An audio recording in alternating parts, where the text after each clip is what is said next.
Oh ya, ini ada latihan lagi satu, saya lupa, saya tadi nggak saya tambahkan ya di video. Ya, ini Anda duduk seperti ini ya. Kemudian tangan lemah menumpu dan beban diarahkan ke tangan yang lemah. Nah, dibuka jarinya. Ya, seperti itu. Ya.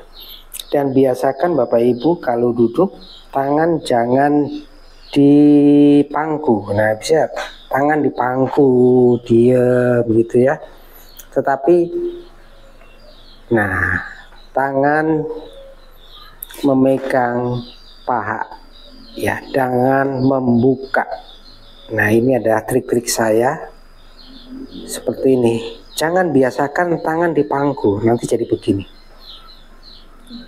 Ya, jadi lemes ya. Nah, kali ini saya akan membagikan bagaimana saya berlatih tangan, untuk tangan ya, jari-jari. Nah, memang banyak pertanyaan kemarin dari seorang ibu, bagaimana cara melatih agar ini jari bisa aktif ya. Tapi kalau saya bilang dulu ya, kalau sudah setahun sudah melipat begini, memang agak sulit ya Bapak Ibu ya, harus betul-betul ekstra keras. Bapak Ibu harus melatihnya. Atau mungkin bisa menggunakan alat, ada alat bukan alat ya, kayak sepatu jari ya, dipasang di sini sehingga jari kita bisa begini. Ada, nanti coba saya kasih di video ini, saya sampaikan apa yang saya maksud itu bagus. Nah, waktu awalnya saya dulu pasca stroke saya sudah sembuh, pulang dari rumah sakit, saya pasca stroke. Awal pasca stroke saya juga ini lemah ini Bapak Ibu, ini lemah lah konten begini. Tapi dari situ saya melatih tangan sakit saya menggunakan tangan yang sehat. Kita gunakan tangan yang sehat ini ya, untuk melatih tangan yang lemah. Pertama waktu itu saya diajarin agar saya sering ini memijat-mijat jari ya, mengurutnya dari kuku ke atas ya. Nah, gitu. Sambil terus saya urut-urut. Ini betul masih lemah nih, tapi terus saya gerakan, saya bantu jari tangan yang lemah. Nah, saya bentuk begini ya. Nah, ini melatih agar jari kita aktif. Terus melatih untuk membuka, menutup ya. Dan waktu itu saya juga menggunakan ini nih, yang terkenal buat teman-teman pasca stroke. Nah, ini ya, kalau bisa ngelihat bola-bola yang yang ada duri ini. Bukan duri ya, tajam, nggak tajam juga sih. Kalau mungkin ada yang dari plastik itu atau dari warna kayak perak itu tajam. Kalau ini karena plastik ya, ini karet ini. Nah, ini enak nih dipegang begini nih, rasanya enak. Untuk juga melatih rasa ini, jadi pijit-pijit aja, diremas-remas sambil bengong, sambil nonton TV. Bapak Ibu bisa meremas-remasnya ya. Dan ini juga bisa membantu untuk pijit saraf-saraf tangan yang lemah.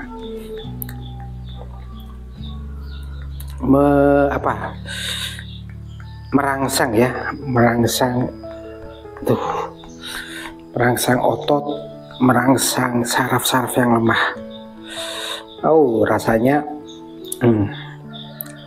sampai saat ini saya rasa masih kebas ya, sekitar ya mungkin 50% lah. Saya bisa merasakan sesuatu, tetapi saya tidak bisa merasakan secara detail ya. Terus dilatih, diaktifkan. Nah ya memang awal bulan kedua, bulan ketiga saya juga ini masih lemah, tetapi saya udah bisa membuka, bisa memerintahkan membuka ya. Saya tidak bilang semua para stroker bisa melakukan ini, karena memang yang sering saya sampaikan bahwa pasca stroke efeknya itu berbeda-beda setiap orang, tetapi setidaknya terus berlatih, terus maksimal dilatih kemampuan maksimal saraf kita ya. Ada memang yang kalau sarafnya sudah pingsan itu memang susah, apalagi kalau sudah lama tidak dilatih, maka otot-otot ini akan menarik ya. Jadi merengkel ya orang Jawa bilang. Nah, jadi begini. Nah, itu harus dilatih ya. Setiap orang juga untuk pemulihan beda-beda. Hari ini saya baca tadi di komentar Pak Andreas, saya kena di bulan Januari atau Februari saya kena stroke. Kalau nggak salah ini teman dari Makassar ya, subscriber dari Makassar Sulawesi. Dia bilang bahwa saya kena bulan Februari, tapi alhamdulillah bulan ini saya sudah bisa berjalan dengan lancar. Itu memang beda-beda ya Bapak Ibu ya. Kita nggak boleh iri, kok orang bisa cepat berjalan, kok saya lemah untuk berdiri susah. Ya memang efek dan dampaknya itu berbeda dengan kerusakan saraf di mana posisi terkena ya, atau besarnya, lebar, luasnya saraf itu terkena serangan stroke itu sangat berdampak.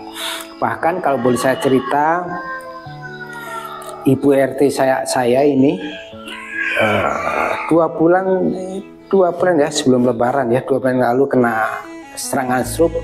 Dia terkena serangan stroke di batang otak ya, sumbatan. Dan ini ya bergerak, kaki bergerak bagus, sekalipun jalan lemah, tapi bergerak, semuanya bergerak normal. Kalau normal, tapi dia kena memori dan mental. Jadi seperti anak kecil, sering ngamuk, marah-marah. Dan ya mohon maaf aja, udah dipakein baju ya, maunya enak lepas maunya. Ya begitulah memang. Saya sampaikan kita pasca stroke berbeda ya, tapi hari ini saya akan sampaikan mengenai pasca stroke kita yang terkena serangan motorik atau kelemahan di dalam tubuh. Nah, saya sering menggunakan ini awal ya, tapi saya sekarang paling kalau ambil nonton. Nah, sekarang kalau saya banyak menggunakan ini untuk kekuatan jari, untuk kekuatan jari tangan ya. Ini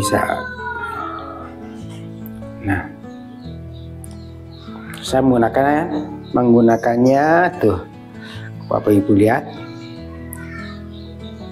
ya, menekan ini. Ya puji Tuhan saya sudah bisa menekan seperti ini. Nah itu pun karena saya juga melatih dengan ini. Dan ini sudah saya jarang saya gunakan lagi. Ya, untuk melatih jari-jari. Ya, saya menggunakan itu. Tapi jangan terlalu ekstrim, jangan terlalu memaksakan ya Bapak Ibu ya, karena nanti malah jadi kaku, malah jadi nggak baik hasilnya. Paling penting jari tangan sudah terbuka dahulu ya, jari tangan terbuka, dibantu tangan yang sehat, dibantu. Nah, gini nih, senam jari ya. Iya, saya bersyukur saya bisa lurus. Nah, ada pertanyaan lagi Pak Andreas. Waktu awal, nah ini yang paling, justru jari saya sudah mulai aktif, tapi ininya waktu itu ininya yang agak sulit. Ini jari udah aktif, waktu itu ini juga agak naikin. Jadi kalau saya naikin tangan, bukannya tangannya yang naik, tapi ini apa nih, dada ya. Untuk melatih tangan ke atas adalah gunakan tetap tangan yang masih sehat ya, bantu. Nah, cakep, bawa ke atas. Nah, gini dulu saya kerjakan waktu saya sambil duduk-duduk atau apa, lakukan ini. Bahkan waktu saya tidur, saya ingat saya setiap saya tidur saya lakukan seperti ini. Ini di tempat tidur ya. Anggap saya tempat tidur. Ini tangan saya bawa ke belakang. Waduh, belikatnya sakit banget nih, belikat rasanya waktu itu. Wah, seperti ini.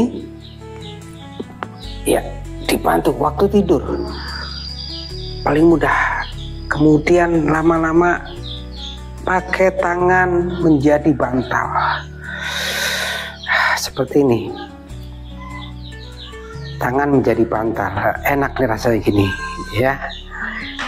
Terus dilatih seperti itu. Pertama memang sakit Bapak Ibu nih, dibelikat sakitnya minta ampun.